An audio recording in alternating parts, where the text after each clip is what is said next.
Alright, Steve here with Vast Motorsports. Today I'm working on my brother Robbie's 2013. I found out it's a 2013, not a 12. But anyway, it's the Super Air Nautique G25 wake boat. Badass boat, I'm telling you now. So anyway, this one has the PCM 450 in it. Crusader, I believe they call them too, but it's the LS Chevy motor. Awesome, 450 horse, beautiful running motor. But this particular boat does have an oil leak, and it's been dripping and leaking into the bilge area for a while now, and we couldn't figure it out. Nobody could really figure it out. It went to the shop last season. It had the steering, the rudder bearing type thing fixed, and of course they didn't fix it then. They just put more oil in it. So anyway, also it's been taking on water really bad into the bilge area, and then like even when you put it up on the lift at the dock, you could hear the water just pouring out.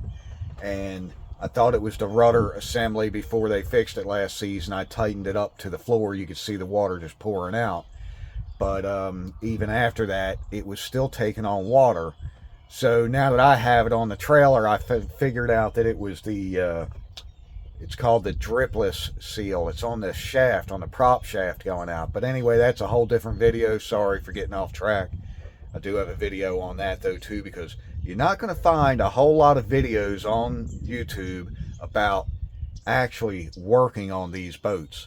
You'll see some maintenance videos, oil changes, filter changes, simple stuff like that. You won't see the nitty gritty getting down on it. So what we're going to do today, let me climb in the hole here. Time to put the contortionist skills to test, which I don't have much skill in that area, but anyway, I can get down in there. So let's climb down in. I'll show you what we're dealing with. All right, so we're in here on the side of the motor.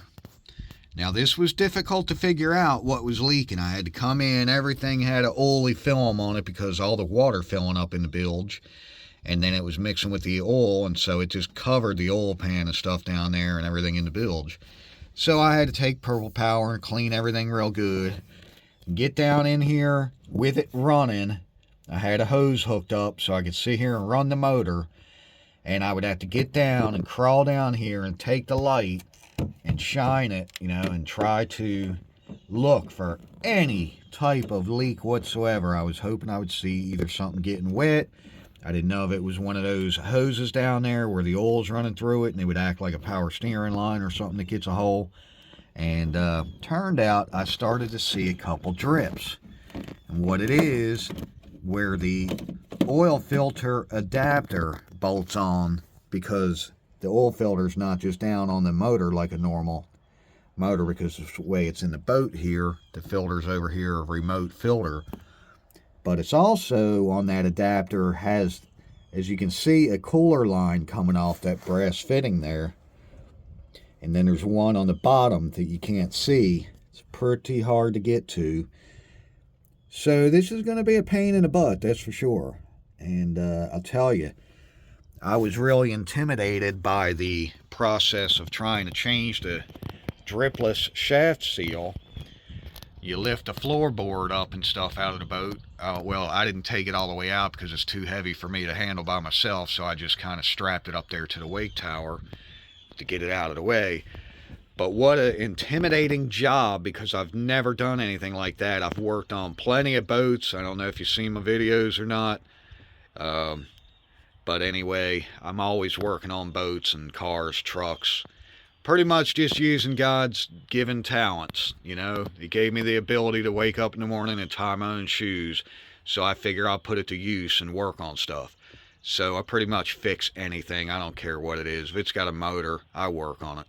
So anyway, once I started getting into that job, it turned out being a lot simpler than I thought. It just really looked intimidating, especially when I'm calling around for the parts, and the parts person's telling me, well, hell, they don't even know what it is. They have to go talk to the technician or service person in the back, and then they call me back and they're like, oh, well, we did find the part, and the technician says it's a really extensive job.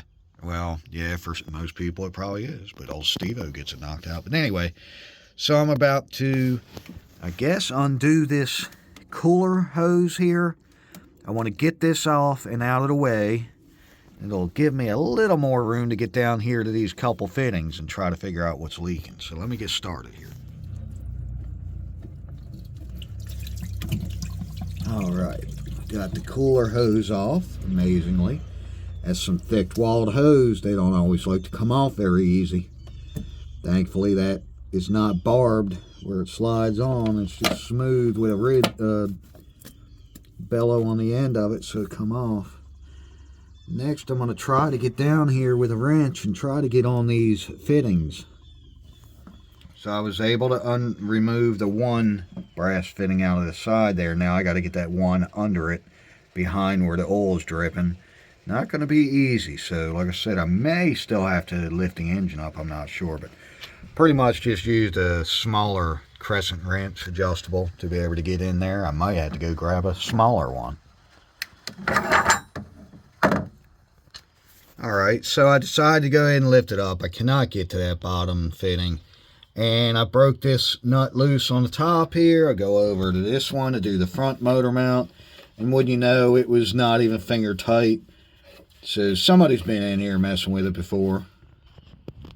Alright, so I went ahead and hooked up my crossbar here. And I've got it going across the fiberglass support there, but I put a 2x4 on top of each because I don't want a chance messing this up if it's not strong enough to support the weight of the engine. Got the chain coming down hooked to the hook. I've lifted it up about 2 inches already. It's giving me a little bit of room. I think I'm going to go a little bit higher. I was just checking to make sure everything looked good. And wouldn't you know, on the other side, the way this motor mount was loose on the top, the other one was even worse. It had 1/2 inch or more gap. So that's why Steve-O's going over it. Even though this was a bad A boat, beautiful, we would have never thought anything like that was going on. But hey, you never know, man, when people are going to mess with stuff.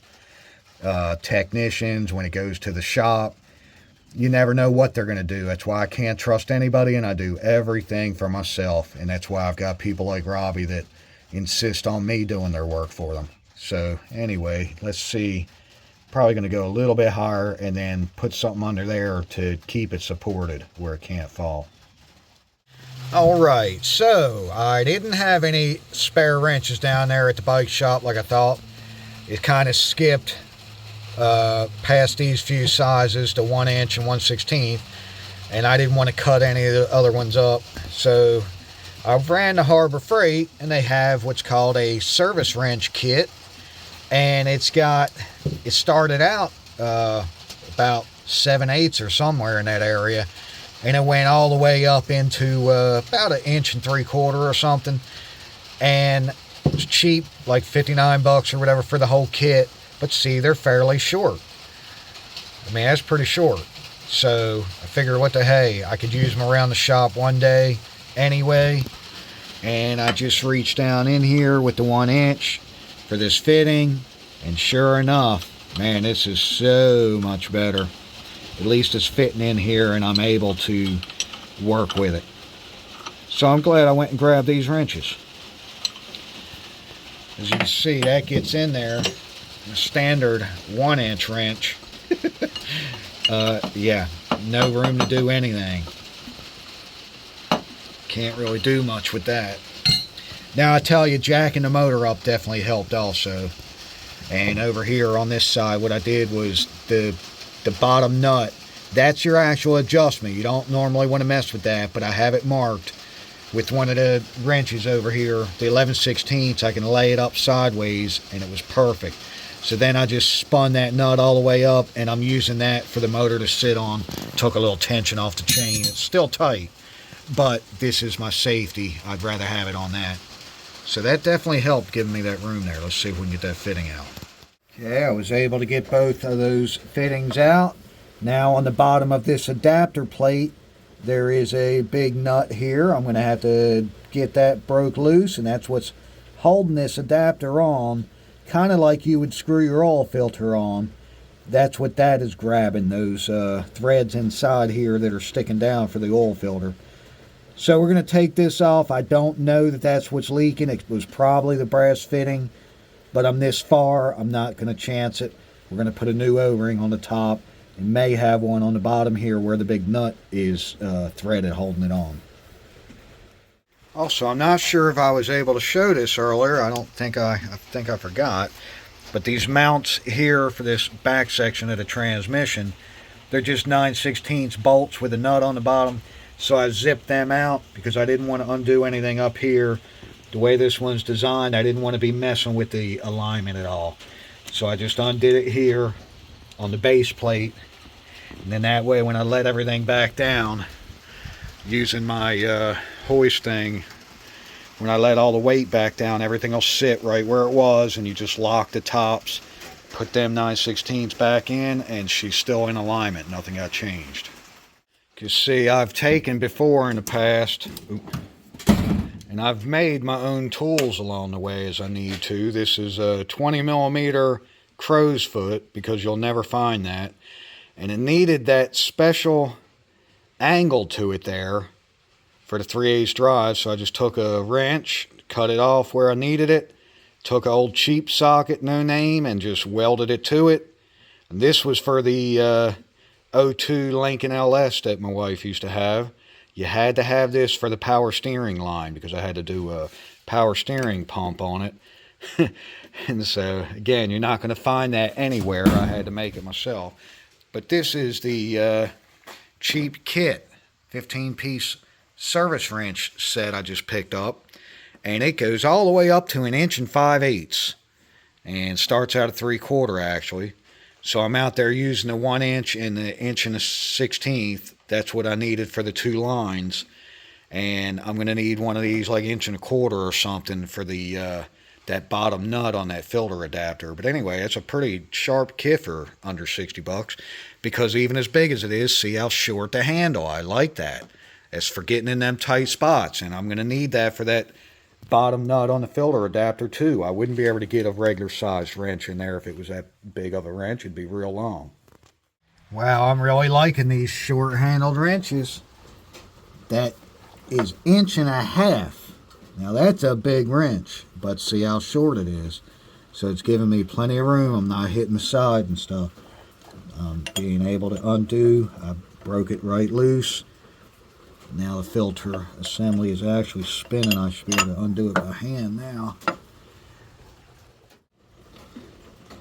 Oh yeah, there we go.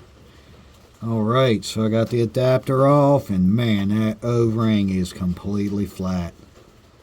Woo! Yeah, it's flat as can be. Now I don't see a lot of oil. Then again, it could have been leaking down that. And see, this has an O-ring also. There's no ring right there. So it's really hard to say what was leaking, but like I said, I'm in here this deep. I'm not chancing it. We're fixing it correctly. That's how we do. So I took the O-rings out with the pick, and they are hard as hell. I can't believe how hard they are. I'm surprised it's not trying to crack or anything when I'm bending it, flexing it. But they are completely trashed, so we're definitely going back with new ones. I'm going to clean this up real quick with some brake clean. I'm just going to head over to the parts store. Since it's a Chevy LS motor, I'm going to see if I can find something. And I'm not going to be dealing with Super Air Nautique just for 2 O-rings if I can help it. So let's go see what we can find. Alright, so I went and grabbed a O-ring out of my drawer. This is for Alpha 1 Mercruiser, the shaft that goes into the back of the coupler on the outdrive. So that fits this one really nicely. And then I went to the auto store and I found this one. I had to go dig through all their O-rings in the back, and this was a oil filter type O-ring for some type of Nissan with a 3.5, maybe a truck or something. I really didn't even pay no attention. All I knew is I wanted the seal. So I've got those to replace these, the ones that were flat and squished down in there. So I think we're good to go there on that adapter. Now this is the big nut that goes in on this side. And so what I'm going to do is I'm going to go ahead and take my thread sealant and put it on here and screw this fitting into here nice and tight to start with. Because this O-ring here has so much give to it, it's so thick, I got a feeling that I want this tight into here so that's not going to leak, because I really don't know. That could have been what was leaking last time, because the fitting that was on the side, as soon as I reached in with the wrench to break the line loose, the whole fitting moved and spun. So they might not have had them tight enough from the factory or whatever, and so I want to get this one tight into here first, where I know it is tight, and then if it needs to clock a little bit, I'll use this nut, the whole assembly, this to squish the O-ring to get it in the clock position I want. So we're going to try that. All right, so I got it screwed in there nice and tight, and it's sealed with the Teflon. I took and put a little drop of Vaseline around this one, because as this surface down here is tightening, it's going to be spin against that. I don't want it to ruin the O-ring or anything, so we put that on. Now I'm going to go use my new short but 1.5-inch size service wrenches. All right, so I went ahead and did the oil filter adapter piece down here. I'm really not happy with the way they have the brass 90 screwed in. There's no adjustment. You can either tighten it all the way, and then it's going to be facing wherever, and then, of course, the hose doesn't fit. So I had to back it up a hair. And so now what I'm going to do is, I came in here because I had the batteries out still. I want to go ahead and do the new seal assembly down in here. Not going to bother videoing that. There's not much for you to see. But I'm going to go ahead and slip that on and get it ready for the prop shaft. And that way I can put the batteries in and start it up. I want to see if that's leaking oil before I let the motor down. All right, so I got her back there running. I already went and checked for a leak, and I don't see any on the oil. Figured I'd come rev her a little, get that oil pressure up.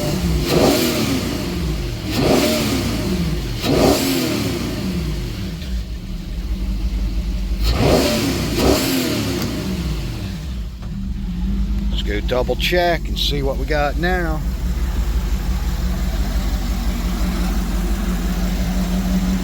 Woo, tell you what, it's a lot of daggone climbing up and down, in and out of these ports, holes, cubby holes, whatever. All right. Thank God I still don't see any leak, and it's not wet there. I'm looking under it because that was how I actually spotted the drip, was it would just drip every probably 8 or 10 seconds. I don't see anything now. This is the assembly we were working on. Underneath, down here is where it was leaking. Thankfully, I don't see anything now. I know you can't see it on the camera, but I'm looking in there and everything looks good. So I think we have success. Now I'm going to go ahead and get it dropped back down on the motor mounts and let this baby down.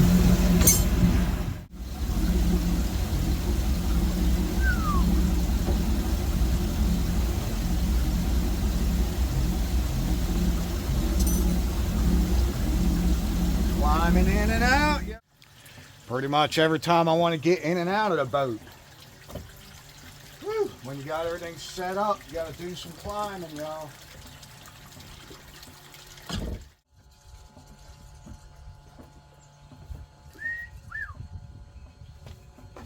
Woo. All right, so that's it. That's what you got to do every time you want to get in and out of the boat, just to turn the water on and off and good stuff like that. Or if I forgot a tool, I need a different tool. That's what makes working on a boat such a pain in the butt too, y'all. That's the stuff you don't see behind the scenes, is climbing in and out of all these little areas and climbing in and out of the boat itself. That's why I've got an actual ladder back there, a 6-foot ladder up and down, but still the point is, and see, I got 2 different pair of shoes I wear. I got my boat shoes, they're for work and they're just white bottom and they might not look that clean, but I'm not wearing them out there in the dirt and mud either. I leave them on the back on the swim deck, go down the ladder and put on my dirty shoes outside, walking around in the mud and the dirt and all that good stuff. Back up the ladder, put my good shoes on and get back in the boat so I don't get stuff tracked all around. Whew, all right, so once again, we're gonna get down in here. All right, now finally I can lift the motor up some because I got it resting on that motor mount nut. So I'm gonna go up, get the tension off that nut.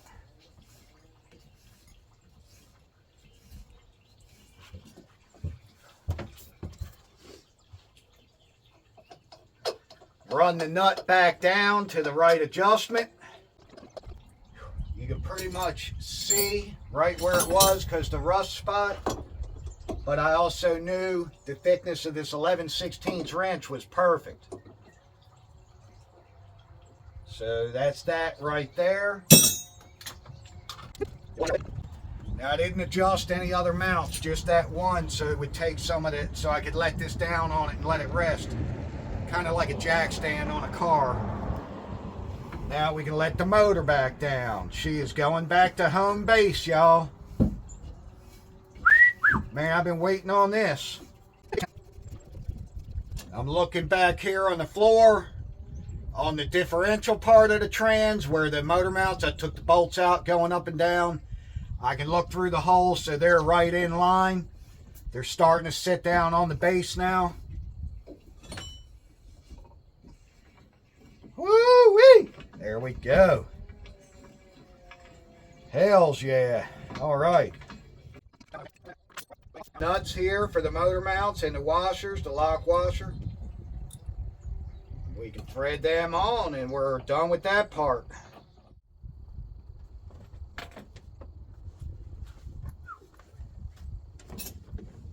Woo. Man, I sure am glad to get this thing out of the way finally. And to know I'm done with that procedure.